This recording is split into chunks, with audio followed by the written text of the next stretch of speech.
too upset. As I was telling these casters earlier, the caliber has been raised, the standards have been lifted. We're going to see a good amount of skill on display, whether it be at the hands of a Sivir Aurora or not. These should be the best of the best players still remaining out in China.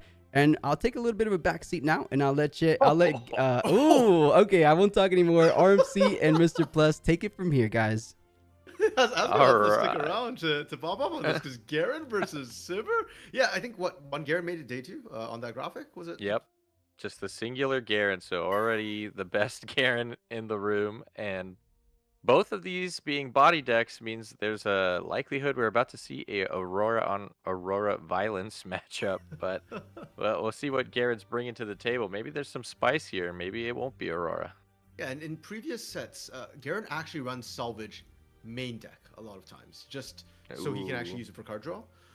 So if it comes down to it, I don't think most Sivers are running Gear Hate in their main deck. So Yeah. Garen's actually not bad into other Aurora decks. His biggest problem is just lack of card draw. Of course, yeah, you're totally right with that, and I think what makes the yellow-orange variants of Aurora so interesting is that the order color also provides a lot of ways to recycle so that you can get your units back into your deck for the Aurora, something that obviously Chaos got access to in set 2 once we got the last rights added and a few more ways to do so, but that's always been one of the strengths that the yellow-orange variants of Aurora has. Plus, like you said, just having targeted hard removal for the mirror match. When they're bringing in big units, you just have a 2 might or a 2 energy, 1 power, kill it, and then Yeah. on top of that, 2 energy, 1 power, kill your gear with salvage, like you mentioned. So they have these tools that are, really good at hating in the mirror. So it's funny that it may not be the strongest into the field, but when it's Aurora versus Aurora, the yellow-orange variants are really powerful at winning the mirror match.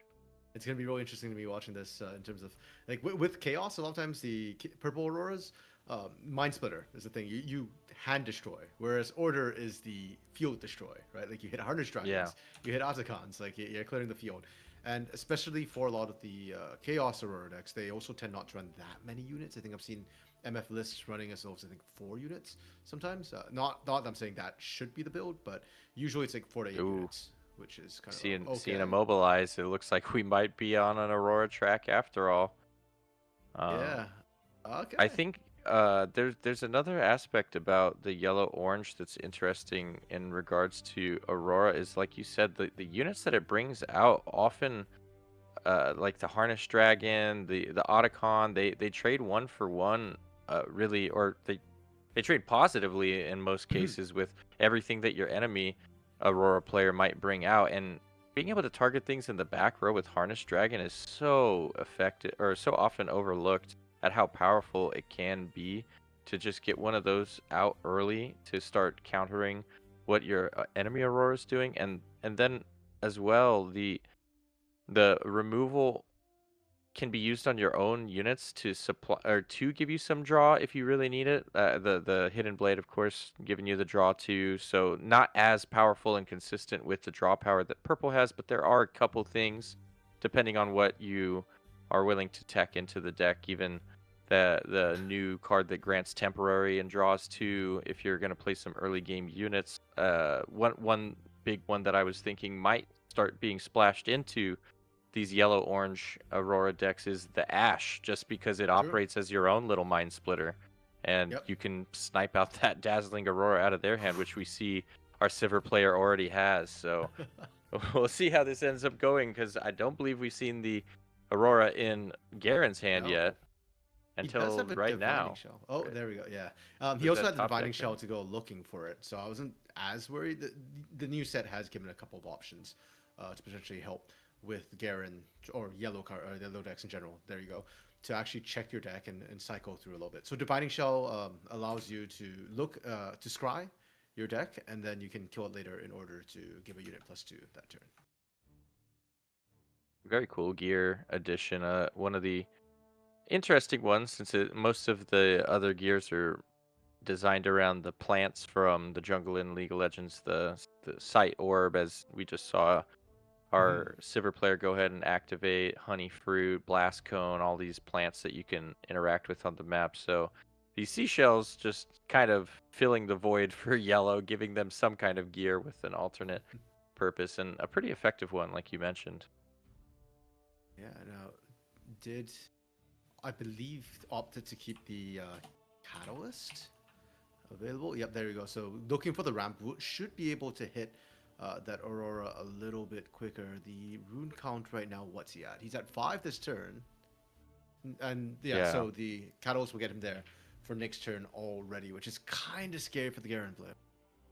Yeah, so they're both able to get to Aurora on their next turn. Unfortunately, it's one turn quicker for Yeah. our Sivir, but like we discussed, that may not actually be a bad thing. Sivir, right now, nothing really on board for Garen, just a recruit, so not anything you care about getting taken out by Elder Dragon should Sivir hit the Elder Dragon off the top. The real thing that you're afraid of here is that they hit the Mind Splitter and then yeah. take that Aurora from you. That's the doom scenario that you're hoping to avoid here, but if it's Elder Dragon and then you go to your turn and play your Dazzling Aurora out and hit Harness Dragon and True. snipe the Elder Dragon, all of a sudden you're looking in a much better spot as the Garen player. Yeah, and that's sort of the matchup like we were talking about. One's hand destruction, the other is just field destruction. So it's unfortunate for the Garen that he didn't hit it first, and we'll kind of see how this goes because Aurora's going to be played. That's it. That's the turn for both these guys. So Aurora comes out, and we go gambling. What do we hit here? Very cool gold token there for true. the Sivir Yeah. activation. That was from a particular advantage or a limited sort of thing from China, right? I believe so. And that look, we saw Yeah, the Elder the Dragon Elder. after all, like we mentioned. So Elder Dragon, all he did was take out a little 1/1 recruit, and now the Aurora can come out for our Garen player and hopefully hit something that can snipe that Elder Dragon in the back. And there's a lot, I feel like, because right Of now, course, they have their own Elder, yeah. So it yeah, could there's be. Elder, there's Harness Dragon, Atakan's the other thing they play. I think Rift Herald might or might not be in the decks, in order to try and get Elder out of hand, potentially sometimes for Garen players. And I'm trying to think, do they still run Dead Blooms? I actually don't recall if they run Dead Blooms still. Fortunately, hitting that second Aurora off the top, if those cards' positions were altered, this would be a dream scenario for our Garen player to be able to double Aurora back-to-back turns. But now that one's gone to the Sure. bottom. Won't be seeing it again for quite a while. But it's come down to both players having Aurora, one Elder on the board for our Garen player, but now full runes to work with for Sivir. And this is the point of these decks that is often questionable for me, is that once you get to this point where you have your Auroras established and you're both kind of trying to figure out a way to out one another's board state, if most of your hand is just spell removals that don't do anything, you're kind of just sitting here and waiting to pass turn and hope that you see what you want to see off the Aurora. And it can feel a little dirtily in these mid-game scenarios in the Aurora match or Aurora mirror rather. Yeah, and we have to remember too that there's still card draw for both of these players. More for the Misfortune side, so maybe you hit units in hand. Maybe that gives you another option. For now, though, it doesn't seem to be the case for the Sivir. Oh, and is gonna hit the Mind Splitter one turn too late. He does get to take out either the challenge or the Flurry of Blades here. Most likely the challenge. Yep, challenge going to the bin. Doesn't want that Elder Dragon to challenge his Mind Splitter and send him away. So now Garen's coming to his turn with only 2 cards in hand. A challenge and a catalyst. Drawing looks like Sabotage off the top. So can take a peek at his opponent's hand and return the favor after that Mind Splitter and get an idea of what our Sivir player is working with, which looks like is what is going to go down right now. What card out of these plethora of spells will he choose to send to the bottom? Definitely not Gust. That can sit there. Pack of Wonders, I think, being a good shot of Flurry of Blaze potentially. The Hard Bargain's an interesting one because I feel like with the amount of mana, or yeah, the amount of energy that both of these decks are going to have, Hard Bargain also probably isn't going to play that big a role here. Yeah, and the Pack of Wonders actually being the choice is interesting because there was a thought process of potentially playing the pack out to just continually bounce this Mind Splitter while simultaneously continually bringing out units from the Dazzling and just continue to try to tear the Garen player's hand apart. But Pack of Wonders going to the bottom now. Not sure where or what amount of copies they run in this list, but another Elder Dragon found off the top for our Garen's second Dazzling trigger of the game. So interesting to me that he didn't opt to actually swing the first Elder up. I guess he just wanted to make sure he had the insta-kill ability left in base. A lot of times that's why we see Elders actually not being moved up. So the Garen player, I think, more willing to take his time, probably has more units in deck as well, just wants to build up the board.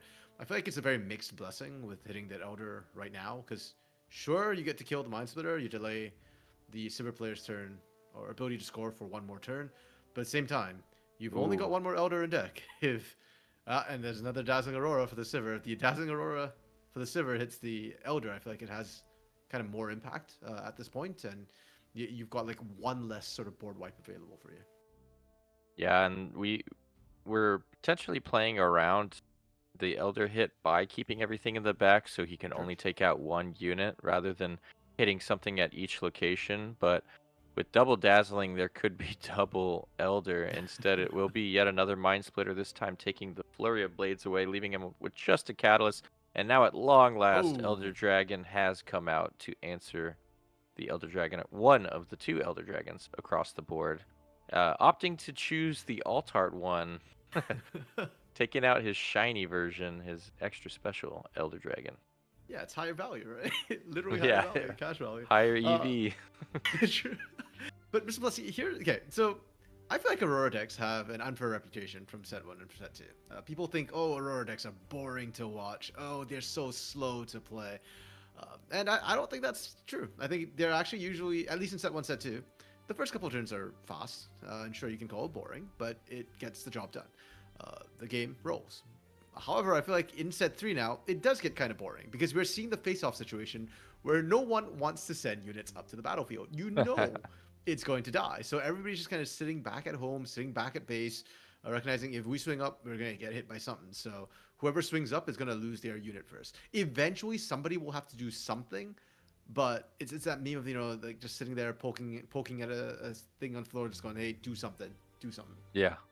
And the interesting thing about this matchup now too is the way that these decks have started to come into how they're being constructed is very minion light. A lot of these purple orange Aurora decks are running like 5 or 6 minions in some cases, just the triple Elder and like a couple Mind Splitters, maybe 3 Mind Splitters, and then a Baron if you're into the Baron idea. And they're trying to make sure that they hit the most powerful cards every time and consistently, and then recycling them with the last rites, which of course, if you're able to consistently perform that, is great. But because you're running so few units, if at any point they are able to disrupt what you're doing in terms of being able to snipe the last rites or prevent you from being able to recycle those units from your trash back into your deck, once you run out of units, it doesn't matter if you have triple Dazzling on board.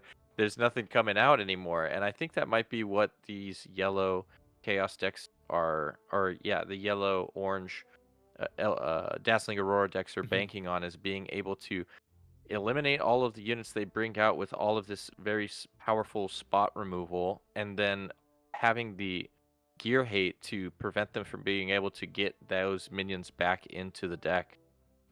Yeah, the other thing to keep in mind as well is that the Garens were running Vanguard armies in set 2. So, and Elder. Okay. Perfect timing. That is going to slow things down for the Garen player a little bit. Also kind of just adds threat, I feel like, to the board, to the table. I can't recall if they actually kicked the Flurry of Blades out of the Sivir player's hands with the Sabotage. If not, yeah, it's real dicey trying to move up and stop these units from holding here. Might already have reached that point where there's no more units in the deck. Yep, we have. So this is that scenario where we're talking about. There's only 2 units remaining here. Nothing left for Dazzlings to even pull out. So if our or 3 units, I'm sorry, Sivir's on at the Sigil of Power. So if our Garen player is able to wipe out all of these units, Yeah. there is nothing left for our Dazzling Aurora player to even play to attack either battlefield.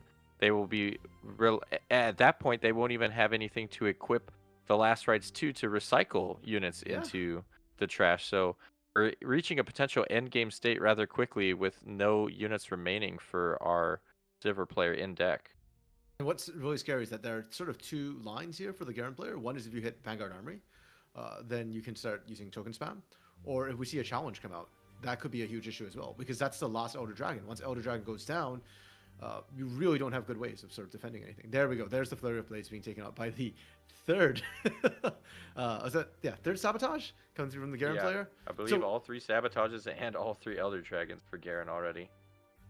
So the Sivir player, if I recall correctly, has 2 Mind Splitters, 3 Elders, and Chosen Champ, 6 units. Did I miss a Mind Splitter? But potentially I may have missed it as well. I was not keeping track as we saw them all come out, but I believe it was all. This should have been the third and final Mind Splitter. 3 Mind Splitter, 3 Elder Dragons, no Baron. Yeah. Okay, that's interesting. I'm really curious what's in the sideboard if he actually has more units to add in, because this is why I said the Garen deck is actually a pretty good Aurora hunting deck as well. So I feel like there's a decent chance right now, but Garen has to consider how he wants to play this out right now. Doesn't have units in hand, doesn't want to be throwing the Elder up there. Flurry of Blades. Just trying to punch through all of this removal one Okay. piece at a time. Now the second Dazzling coming out, so we get 2 chances at some targeted removal here to hit those Harness Dragons and take out Mind Splitter and Elder, hopefully, and from there just have to worry about Sivir.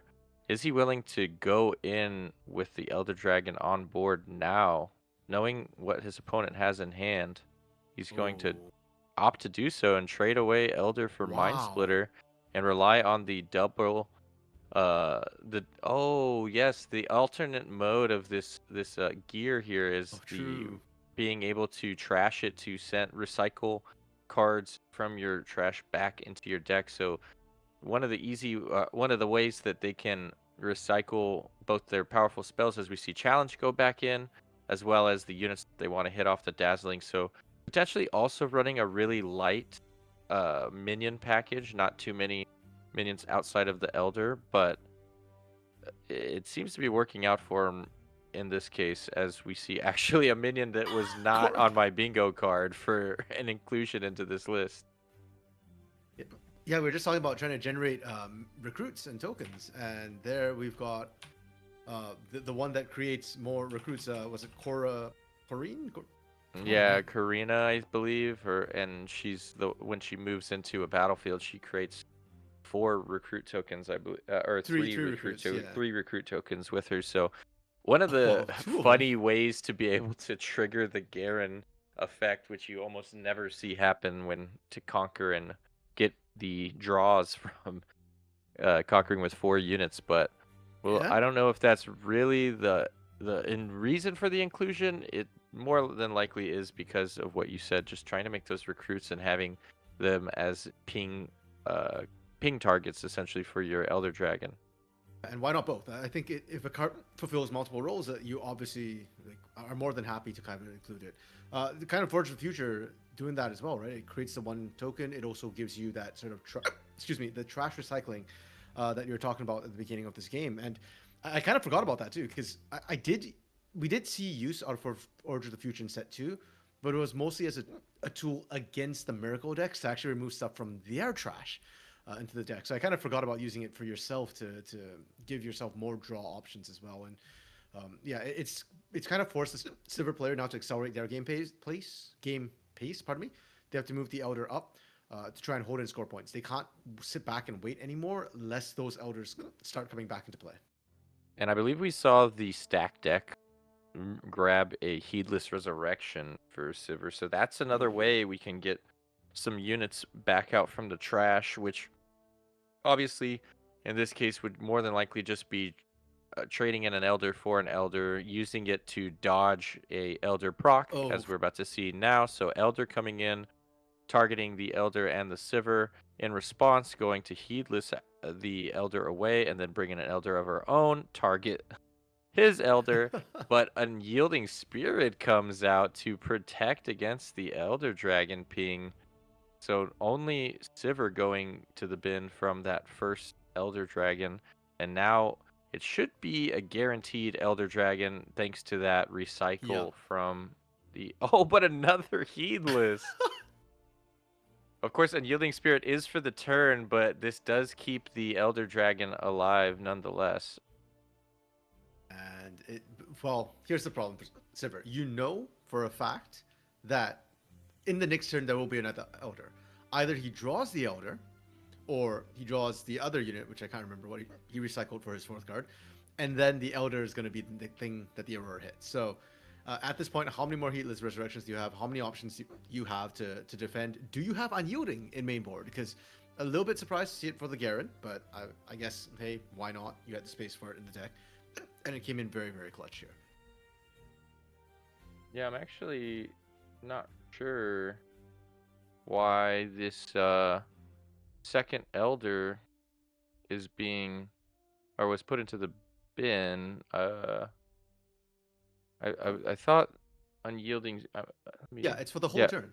yeah, for the whole turn. So I'm not really sure what happened there, unless it was a timing window where he heedless in response to the Unyielding Spirit. But I don't think that's what occurred, because we went to a second Dazzling Aurora trigger.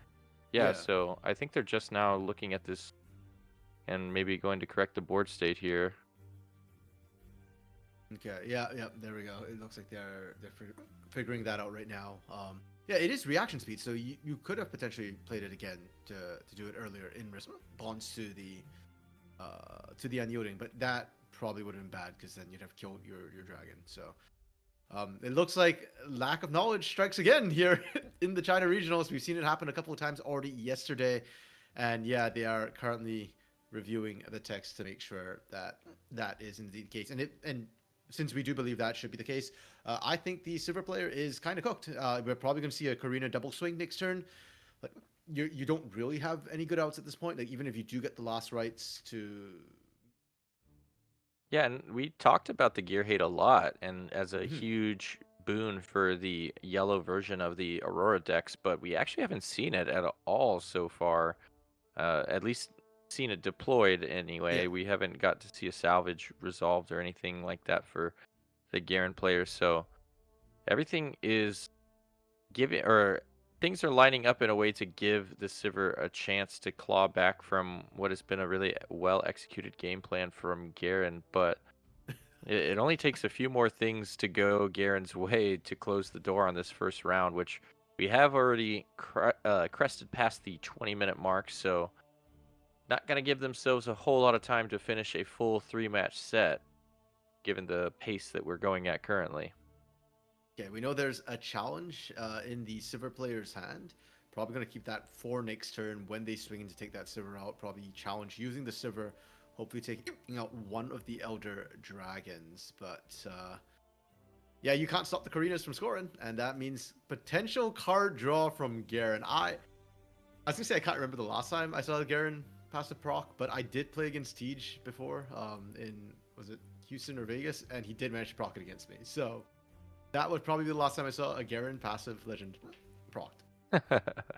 Yeah, I've never seen it, so this will be a first for me. Yeah, Sivir's still thinking, still his turn. And I can't quite recall what the other card in his hand was besides the challenge.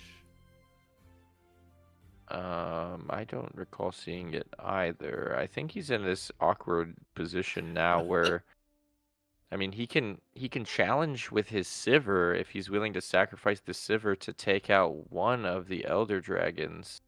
Yeah.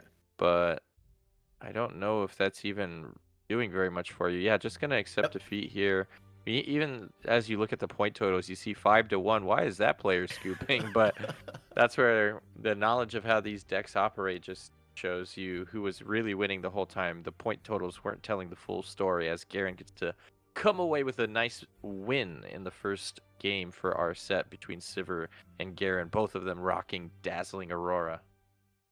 Elder could be something you could just banish right away or lock out as well. So I think there are quite a few different options here that Even the Ashe could see a lot of Heedless. value for. True, yeah. I mean that repeated heedless on that turn, if not for that screw up, could have been very, very impactful for Sivir. Yeah, that double Heedless was actually a pretty big play, all things considered, but the Unyielded Spirit in the main, mind you, to beat that out was very, very well played. And now we get to see the battlefields from round 1 were Sigil and Aspirants, and now Sigil coming over to our Sivir player's side, and then it looks like the Forbidden Wastes, I believe is what it's called, the not being able to score until turn 3 battlefield for our Garen player. Yeah, and that's Or interesting. Frozen Wastes. Forgotten Monument. But thank you, Plus, for So for many fixing that for icy us. monuments and fields. Forbidding Waste, they are Forgotten Monument, Frozen, whatever. Like, yeah. but I did find it interesting that the Garen player. So it was Garen who played the Forgotten Monument, which surprises me because usually I feel like you want to do that when you're going first because it affects both players in terms of when like you can start scoring on turn 3. So if you're going first, you get a chance to score first compared to your opponent. And with an Aurora deck, it is possible to turn 3 Aurora. Well, you won't be able to conquer, I guess, so it doesn't really make that big a difference. Aurora Wow, in both hand, players. Catalyst in hand. Yeah, both players started with it in hand, and Nice. actually choosing to give Garen the ability to go first after Okay. losing game 1. Sivir gave Garen the play, wanting to Wow. potentially go for that turn 1 ramp, I suppose, or maybe their plan is to hit the turn 3 Dazzling after hitting Catalyst on turn 2, which we do see Catalyst and Dazzling in hand, so everything is lined up for the game plan Sivir looks to have set forth, and unfortunately for them, Garen's also hitting what he needs to hit with the early Catalyst on turn 2 as well. Yeah, unfortunately for Garen, he's going to be short that one little energy, so it is going to be Sivir who finds her Aurora first, and that might make all the difference because we already saw it last game, right? We're saying it's not the Elder you're looking to hit immediately; it's actually the Mind Splitter that you want to find to potentially kick out the Aurora. Now, I believe that's the was that. Oh, Oh, Ashley, wow. Okay, yep, that's no choice at all. You see Aurora, you take Aurora. Yeah, just being able to, because they were, wait, how did they, oh, they, a little bit, the trove off of gold, did they have a gold that they used to pay for the trove to get a ramp off the trove that I missed? Did they?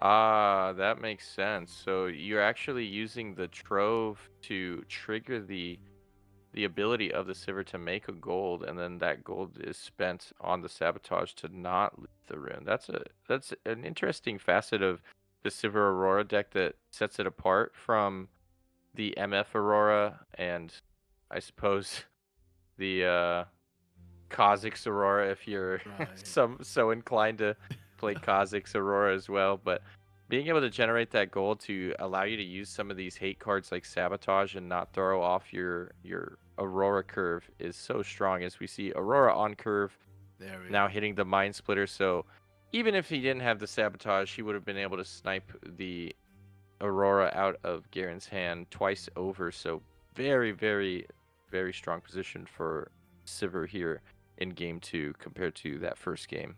And we saw once again the sort of idea of not swinging that recruit up immediately, actually kind of waiting for it for one turn so that you can swing both up. Excuse me. Using the Shadow Skull on the recruit to make it temporary, you know it's not probably going to survive up there anyway. So just looking for the card draw. Hits a Mobilize and a Confront. Problem is, if you confront this turn, you might see the Aurora, but you can't play it. Yeah, and this is kind of desperate position to just dig through the deck, try to find Aurora as quickly as possible, not really hoping to hit those cards in hand, at least the units in hand, not traditionally trying to pay 12 to bring out the Elder Dragon. So it's kind of that weird situation where once you've seen that, and you've seen the one Aurora, it got taken away. Now you desperately need to see one of the last two copies. So you're trying to power through your deck, but in that, if your deck is in the order where you start drawing all your units, by the time you get to the Dazzling, it won't even matter. You'll have all your units in hand, and it's kind of the part about Dazzling Aurora decks in general that Oof. makes me kind of quiver at the thought of trying to register it for a tournament, as we see the opposite side of that variance with the highest of rolls you can possibly achieve for our Sivir Yep. player, hitting basically everything on curve and hitting every single card that they needed to hit at every given point. And this is the oppressive variant of the deck that makes people, start shouting at the moon for bans. High roll, low roll. It feels like there's no real in between, and once it gets rolling, it's a pain. And you can see the Garen player as well. He was already ready to discard his units from his base. He knew it was going to be cooked. Interesting that he actually has Repulse. I don't know if he left it in there or whether he actually sided it in, but it doesn't stop Elder because it has to select. It counters a spell that selects one friendly unit at a battlefield and nothing else. So it doesn't stop Elder. Almost feels like maybe he was using it hoping to hold it for a challenge or something like that.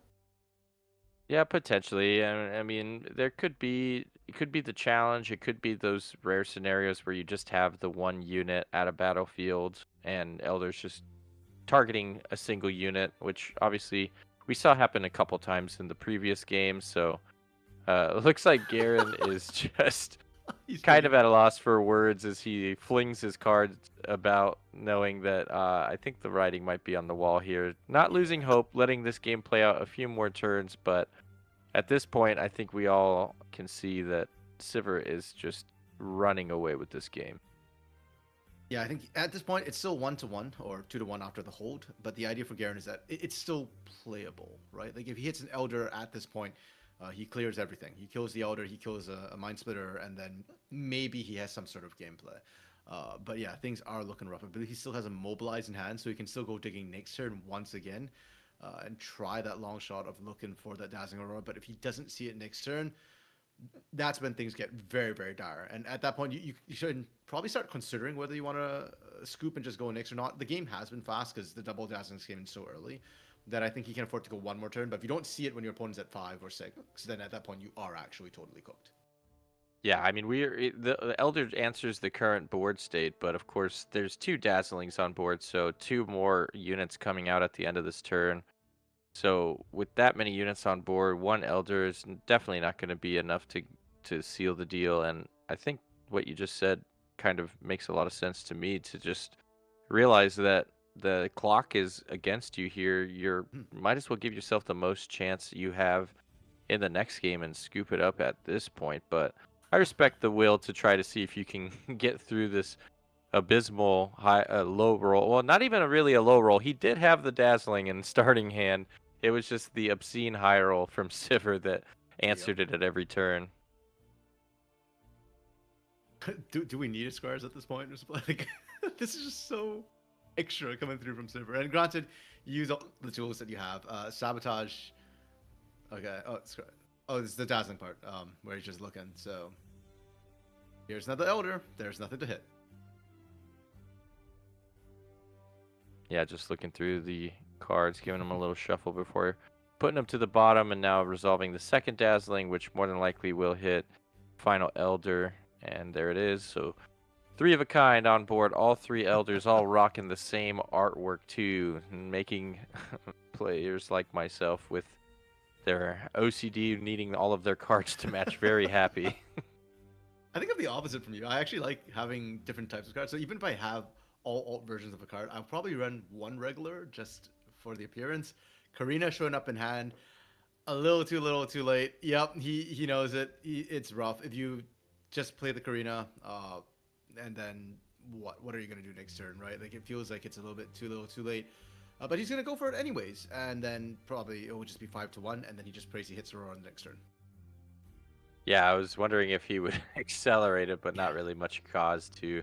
Obviously, the Mind Splitter would be able to just wipe out Karina plus all of the recruits, thanks to the ruling on how damage is dealt and distributed with Elder Dragon. And well, obviously, recruits being at 1 health, they don't really need that assistance from Elder Dragon. But in any case, just trying to set up one last Hail Mary for next turn, like you said, put the Karina down now. And now that there's 3 elders on board, he knows that it's not going to be another elder coming out to snipe her in the back row. Just has to hope that there isn't a challenge, which we are looking like we're digging for. And there's one. Yep.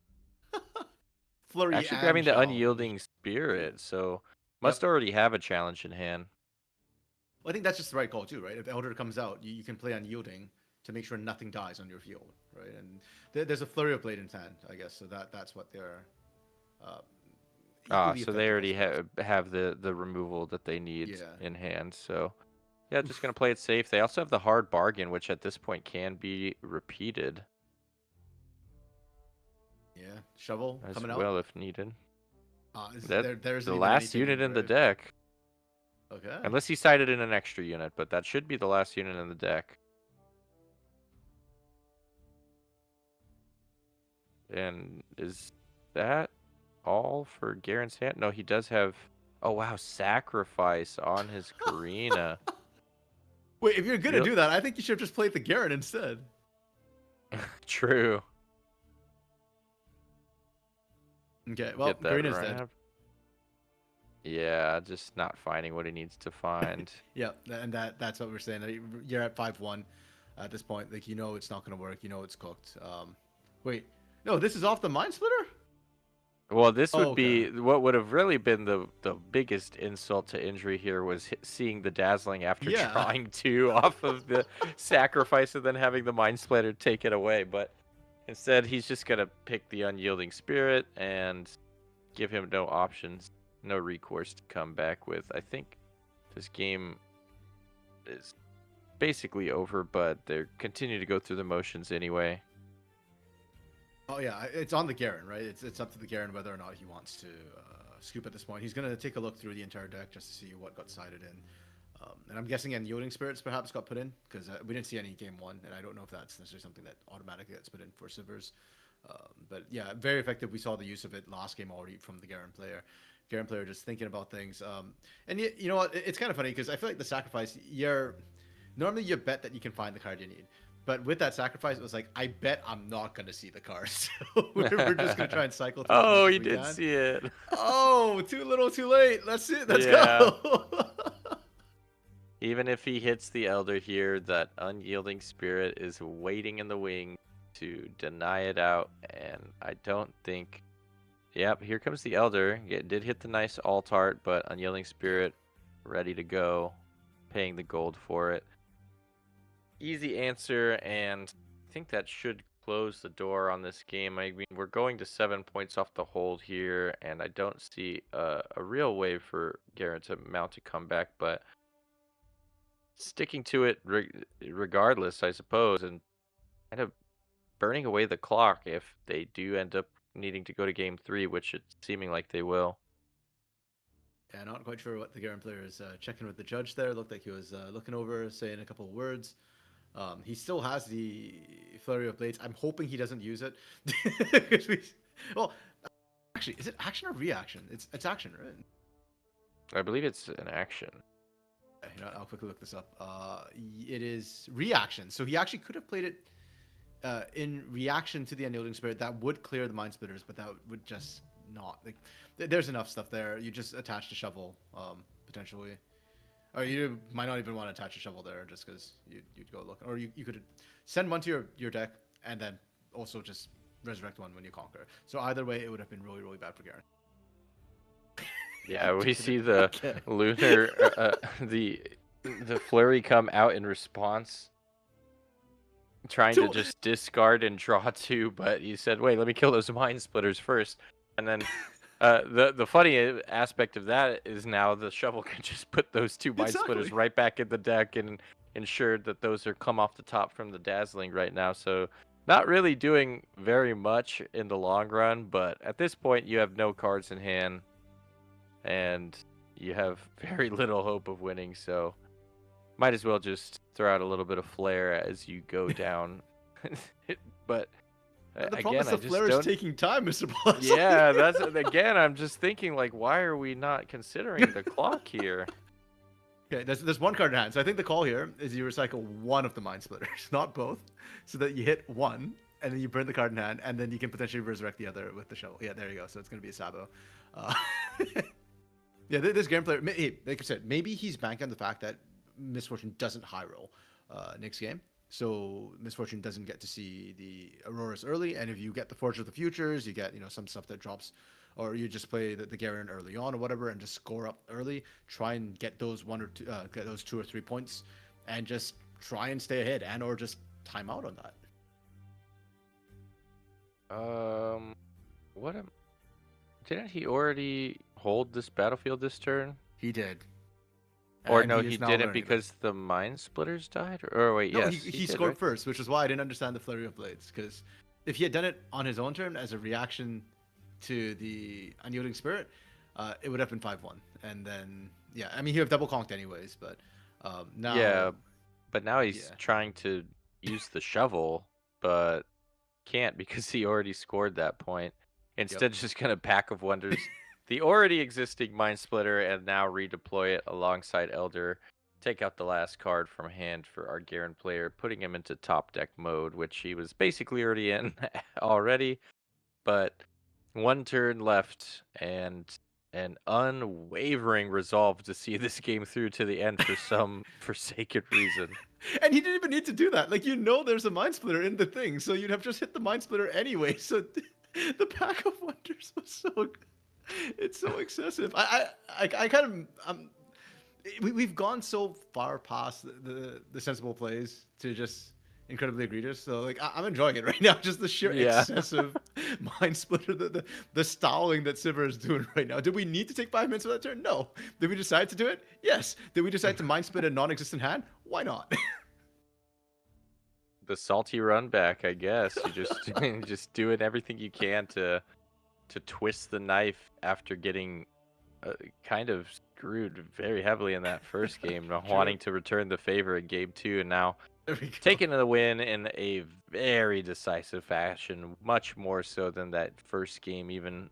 And now we're forced to go to a game 3 with very little time in the clock, with decks that really take a lot of time to get to where they want to do most of the time. Because she's already cheating ahead of you, and she's going to do it again. We do see the battlefields. It is going to be the Forgotten Monument for Sivir, so it's the exact same 3 battlefields. Makes sense. They're both Aurora decks. And they're both trying to make this game as slow as possible with as little time as possible with these battlefield selections. I want to make this take 1 turn longer, and I want to make it take 3 turns longer to score. So both trying to stretch the game out and now being put into a position where they really need to put the pedal to the metal if they want to be able to win in enough time. With I can't imagine anything more than 12 to 14 minutes on the clock. Oh, what a starting hand for the Garen player. 2 sabotages, 2 divining shells. Now, I think there's some funny tech in set 2 that I'd seen, I believe it was with Sivir, actually, where you just actually turn 1 sabotage because there's actually no play. Because with the rules of Riftbound, you don't actually get runes to play with until your turn rolls around. So there's a world like when you sabo on turn 1, there's actually no counterplay possible in the game. Yeah, there we go. There's the Sivir tech we were just talking about. Spoke it into existence, and not to mention this did go to show that our Garen player wanted to try out his hand at high rolling as well, and give his opponent the ability to go onto the play, which in this case revealed 2 sabotages of his own. So not hitting the dazzling like he would have hoped, but we'll see if that ends up coming back to bite our Sivir player at all. I'm interested to see. I've not heard of this tech until you mentioned it, and then we got to see it immediately. Yeah, and it's specifically for Sivir because of her Legends passive or Legends ability. The fact that it creates a gold. So you're deramping, but it's not the end of the world, right? Like you still get that gold for yourself to use. Anybody else doing it, it is borderline suicidal because you're just deramping for a turn one play, which doesn't really make sense. So he gets to see that the Garen's hand is absolutely nothing, and that could cut both ways. Because on one hand, it does mean that the Garen can't do Ooh. much for the first couple of turns, but on the other hand, it also does mean that he might hit Aurora, and you might no longer have Sabotage. It looks like he drew an Elder, so 2 Elders in hand already for the Sivir. That is a bit of a rough position to be in because you don't want to be paying full costs for those Elders. Yeah, that's exactly what you want to avoid is drawing your units in a Dazzling Aurora deck, especially the Elder Dragons, being that sometimes you will go ahead and cast a Mind Splitter to, like we have seen so many times, attempt to snipe the Dazzling out of your opponent's hand, but Elder you will almost never hard cast in any game of Riftbound, so this is not what you want to see, having 2 of them in hand already and no way to filter them into the trash as of yet. Gonna need to see some of those draw and discard cards so that they can get these Elders back into the trash and then last writes them back into the deck as we see Sabotage come down for our Garen. Okay, and I mean the Sivir player knows that wasn't hand.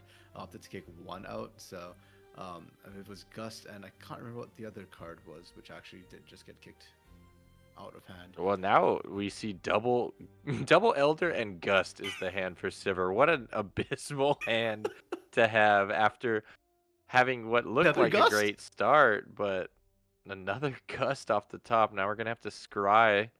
Finds a stack deck, so gets to dig a little bit more, put the other card at the bottom, draw our stack deck, and play that out. Really, this is, of course, the thing that makes the purple variants of Dazzling Aurora so powerful is all of these consistency tools, and they just keep they just seem to keep getting more each set now, with the Scryer's Bloom being not the greatest, but it is just still more digging for what you need, and in this instance it's getting him 6 cards deeper into the deck already after the Scryers into stack deck, so 5 cards deeper.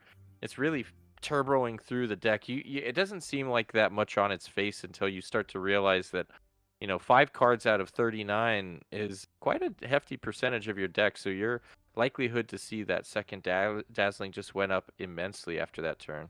Yeah, just under 1 out of 8, 5 out of 39, so, or just over, pardon me, 1 out of 8 there, so really Divine Judgment actually showing up. Now that's great if you can hit Aurora first. Oh my god.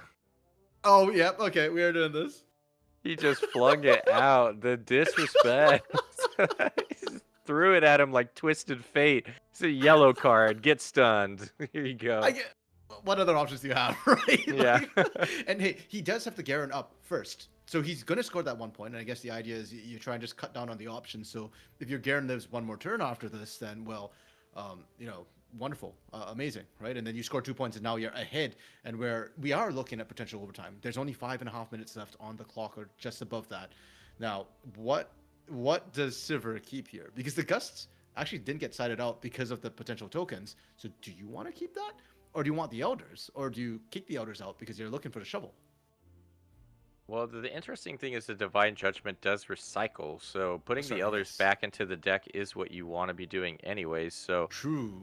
Throwing the Elders down could be the call, but actually keeping 1 in hand for some reason, choosing to save 1 in hand, which I'm not entirely sure what the purpose of that might be once you just went back down to 2 runes. It's not like you'll be casting it anytime soon.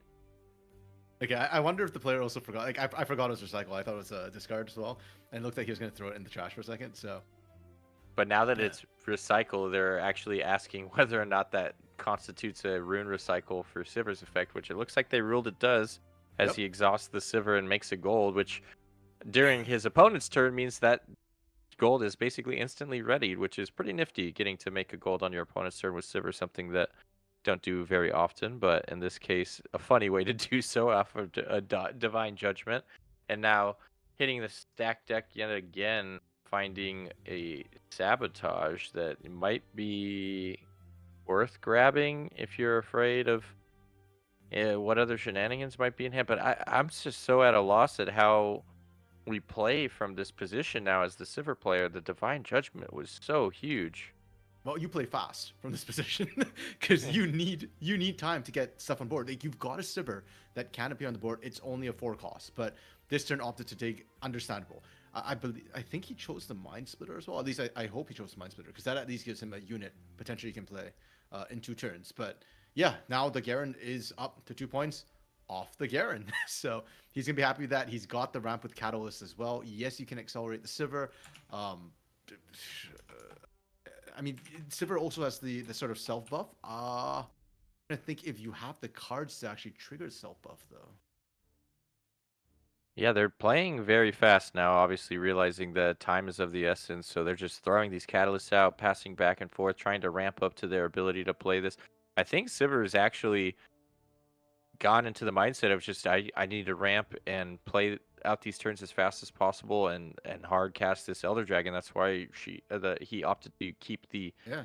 Elder Dragon in hand. They're looking like they're getting pretty close, but the accelerated Karina, after hitting the catalyst previous turn, allowed him to accelerate it this turn, come in and get this conquer and actually get the draw. We get to see it the first time.